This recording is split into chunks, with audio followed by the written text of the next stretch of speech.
It's June 10, paper 2-1. In the first part, it says triangle A is mapped onto triangle B by the translation. Write down the column vector. ठीक है जी. तो हम कोई भी एक corresponding point pick कर लेते हैं. तो मैं यहाँ पर एक पॉइंट पिक करता हूँ, ये वाला. ठीक है ना. अगर ए का ये पॉइंट है तो आफ्टर ट्रांसलेशन ये पॉइंट यहाँ पर आ गया. ठीक है. अब आपने सिर्फ काउंटिंग करनी है कि भाई यहाँ से स्टार्ट करके यहाँ तक आना है. तो कितना एक्स पे मूव कर रहे हो, कितना वाई पर. तो एक्स पे कितना मूव कर रहे हैं, 1 2 3 4 5 6. तो x का आ गया आपके पास 6. अब ऐसे ही हम y को काउंट करें तो यहाँ पर हम खड़े हैं. ठीक है. y के लिए हमने 1 2 3 4 5. तो ये आ जाएगा -5. माइनस क्यों आ रहा है, क्योंकि आप नीचे मूव कर रहे हैं. Alright, in next part it says describe the fully transformation that maps triangle A onto triangle C. अगर ट्राइंगल ए ट्राइंगल सी पे जा रहा है तो आपको नज़र आ रहा होगा कि शेप जो है आपका छोटा हो रहा है. ठीक है. तो पार्ट 2 के लिए पहली बात तो ये हुआ कि ये आपके पास एक इनलार्जमेंट हो रही है. ठीक है. बड़े से छोटा हो रहा है, इनलार्जमेंट हो रही है. जैसे ही हमने इनलार्जमेंट बताई, अब मुझे बताना पड़ेगा स्केल फैक्टर. स्केल फैक्टर क्या है, न्यू लेंथ मेरे पास कितनी है, it's 1 unit, right. And old length, original length कितनी है, इट्स 2 यूनिट. तो स्केल फैक्टर इज 1/2.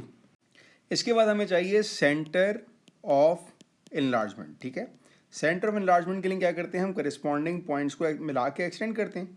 तो ये और ये करस्पॉन्डिंग पॉइंट्स हैं, इनको मैंने मिलाया और इस लाइन को मैंने एक्सटेंड कर दिया. इसी तरह मैं कोई और करस्पॉन्डिंग पॉइंट लेता हूँ. सपोज करें कि मैंने ये और ये पिक कर लिया. ठीक है. अब मैंने इन दोनों को मिलाया और इनको मैंने एक्सटेंड किया, तो ये ऐसे लाइन चली गई. जहाँ ये दोनों मीट कर रहे हैं, ये मेरे पास ये पॉइंट आ रहा है. लेकिन चूंकि मैं रफली कर रहा हूँ, तो I think the centre of enlargement point is 4,1. आपने ये काम प्रॉपर स्केल पेंसिल से करना है. तो आपके पास जो पॉइंट आएगा जहाँ पर दोनों लाइंस मीट कर रही हैं, that is your centre of enlargement. Part 3, triangle A is mapped on to triangle D by a single transformation. तो ये आपका शेयर है, that is not your part of syllabus. Part 4, triangle D has one line of symmetry. Find the equation of that line of symmetry. अगर मैं triangle D को देखूं तो इसकी लाइन जो है, जो सिमेट्री है, वो ये लाइन आ रही है. ऐसा ही है ना. ये लाइन है जो सिमेट्री है ट्राइंगल D की. अब मुझे इस लाइन की इक्वेशन फाइंड आउट करनी है. इक्वेशन हम कैसे फाइंड आउट करते हैं, वो हम करते हैं y = mx + c. c क्या होता है, मैंने c को लिखा है रेड से. क्यों, क्योंकि मैं इसको ग्राफ पे हाईलाइट कर रहा हूँ. जहाँ पर मेरी लाइन y को कट करती है, that is point C.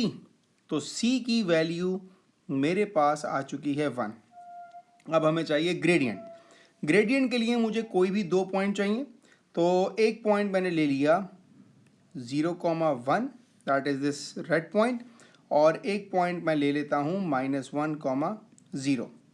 Formula apply किया ग्रेडियंट का, so that will be y2 - y1 upon x2 - x1. तो gradient is 1. Now the equation of line is y = x + 1. mx + c होता है ना line की इक्वेशन. m तो already 1 है and c is 1.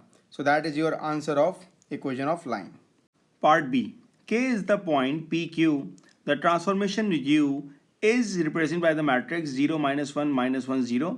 This transformation maps K onto the point L. Find in terms of P and Q the coordinates of L. बहुत simple है.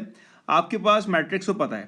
K के points क्या हैं, P और Q हैं. मैंने K के पॉइंट लिखा P और Q. ये मेरा ट्रांसफॉर्मेशन मैट्रिक्स मुझे गिवन है. अब मैंने सिर्फ इनको मल्टीप्लाई करना है. So it will be -Q and -P. तो ये किसके कोऑर्डिनेट्स हैं, that are the coordinates of point L. Next part. The transformation V is a rotation 90 degree clockwise about the point O. This transformation maps the point K. K कौन सा point है, ये PQ वाला. On to the point M. Find in terms of P and Q the coordinates of M. तो पहली चीज, अगर ये 90 डिग्री क्लॉकवाइज है और ओरिजिन के अगेंस्ट है तो बहुत ही अच्छी बात है.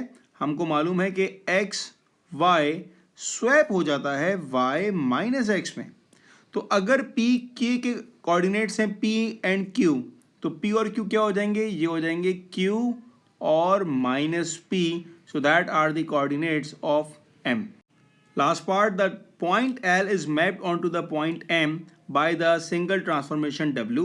Find the matrix. अच्छा, पहले हम ये देखते हैं यार, ये एल एम पे जा रहा है तो क्या हो रहा है। एल के कोऑर्डिनेट्स क्या हैं? एल के कोऑर्डिनेट्स हैं -q -p, और एम के कोऑर्डिनेट्स हैं मेरे पास q और -p। अगर आप फोकस करो तो आपको नजर आएगा कि दोनों केसेस में y की वैल्यू सेम है, लेकिन x जो है अपना साइन चेंज कर रहा है। तो अगर y सेम है और x साइन चेंज कर रहा है तो बेसिकली ये रिफ्लेक्शन हो रहा है मेरे पास, ठीक है जी। और रिफ्लेक्शन कहाँ हो रहा है? रिफ्लेक्शन हो रहा है अक्रॉस y एक्सिस। तो रिफ्लेक्शन अक्रॉस y एक्सिस का मेरे पास मैट्रिक्स क्या है? याद नहीं करना है, हम निकाल लेंगे अभी। ये 1 0 है और ये 0 1 है। अगर y एक्सिस के अगेंस्ट रिफ्लेक्शन होगी तो 1 0 वाला पॉइंट रिफ्लेक्शन के बाद यहाँ आ जाएगा, सो दैट विल बी -1 0, और 0 1 अपनी जगह सेम रहेगा, so that is your answer.